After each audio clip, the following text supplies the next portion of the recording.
je suis vraiment super contente de vous retrouver aujourd'hui dans une vidéo travail à pied. Ça fait vraiment longtemps que vous ne m'avez pas vu travailler avec Lubac, pour la simple raison que on ne fait pas grand chose en ce moment. Donc là j'avais quelqu'un pour me filmer et c'est parti pour une petite séance commentée.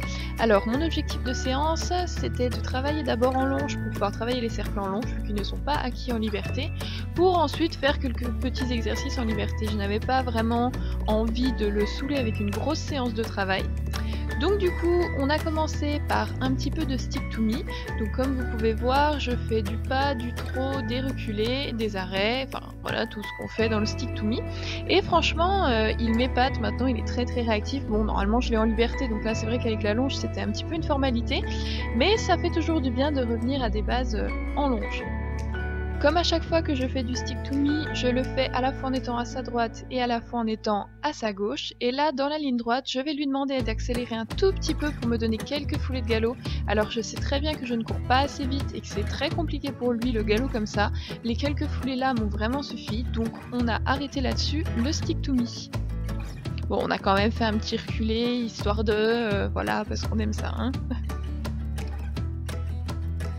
Ensuite, on s'est lancé sur le vif du sujet, c'est-à-dire le cercle. Ça faisait très longtemps qu'on n'en a pas fait, ça doit faire 2 ou 3 mois que je ne l'ai pas envoyé sur des cercles.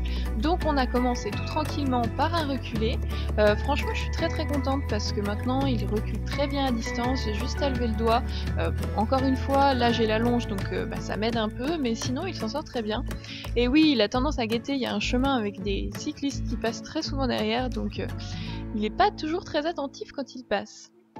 Une fois le cheval assez loin, je lui demande de partir sur son cercle. Alors il n'a pas compris du quel côté il fallait partir, je ne sais pas pourquoi, mais il s'est ensuite très bien rattrapé.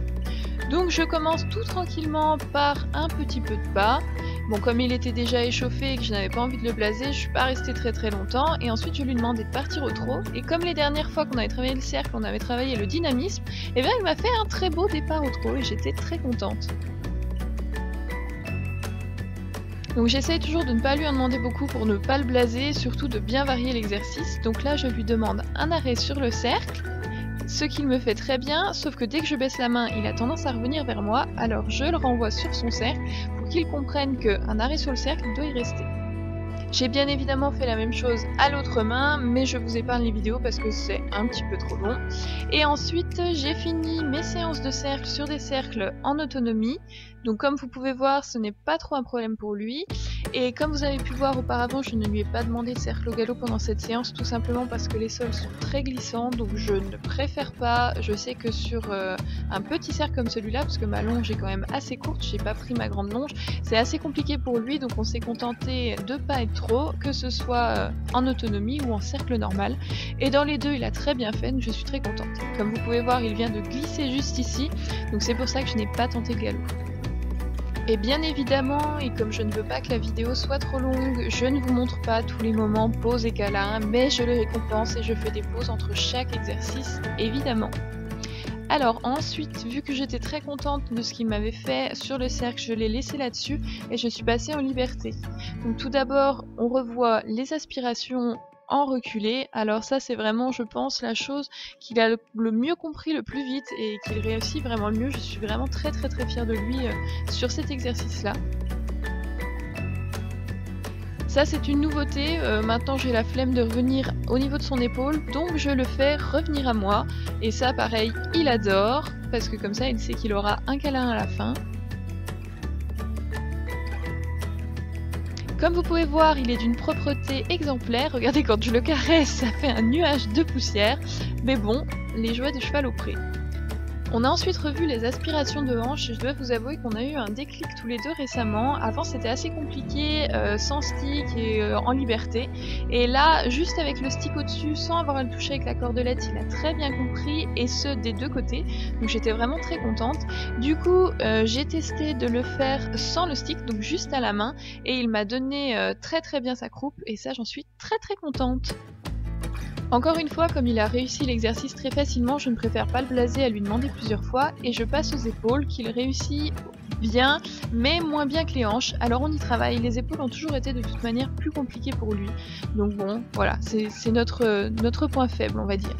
Mais il y arrive quand même des deux côtés, même si ce sont des pas un petit peu timides, ce sont des pas quand même. Il fait un effort, il cherche à comprendre ce que je lui demande, et ça, j'en suis vraiment très contente. C'est qu'à chaque fois que je lui demande quelque chose, il me donne quelque chose, que ce soit bon ou pas.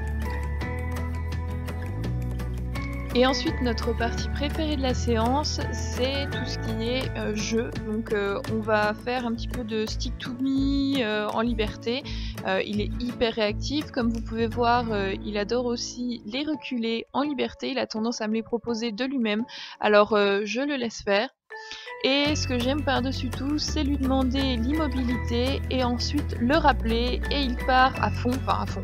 Ça dépend des fois, mais il part relativement vite et avec beaucoup de dynamisme par rapport à ce qu'il pouvait me donner avant. Je pense que vous pouvez voir par rapport à nos anciennes vidéos que maintenant il a acquis énormément de dynamisme au travail, alors que je ne suis pas forcément quelqu'un de très énergique et de très rapide de base. Donc ça, j'en suis très contente. Comme vous pouvez voir, on a aussi un beau rappel des hanches et il a l'air plutôt de bien s'amuser parce que maintenant il me propose vraiment beaucoup de galop dans nos jeux. Ça, j'en suis très contente. Ensuite, un petit peu de pas espagnol, juste pour le fun, parce que je sais qu'il adore ça aussi. Ensuite, pour continuer dans nos jeux, quelques cabrets vraiment très gentillets, parce que je sais qu'il adore ça et j'adore ça aussi, même s'il ne monte pas très haut, eh bien tant pis. Je suis déjà très contente de l'effort qu'il a fourni. Donc voilà, j'espère que cette petite séance commentée vous aura plu. Moi j'ai pris beaucoup de plaisir déjà à faire la séance et à vous la montrer. C'est tout simple, on ne fait pas grand chose, ce n'est pas exceptionnel, mais je suis très contente de l'avancée de notre travail. J'ai re-regardé récemment des vidéos de ce qu'on faisait avant et j'étais déjà incapable de faire ça en longe, maintenant je le fais en liberté et on s'éclate tous les deux. Donc voilà, je suis vraiment très contente et j'espère que vous avez passé un bon moment devant cette vidéo. Quant à moi, je vous dis à la semaine prochaine dans une prochaine vidéo. Bye bye!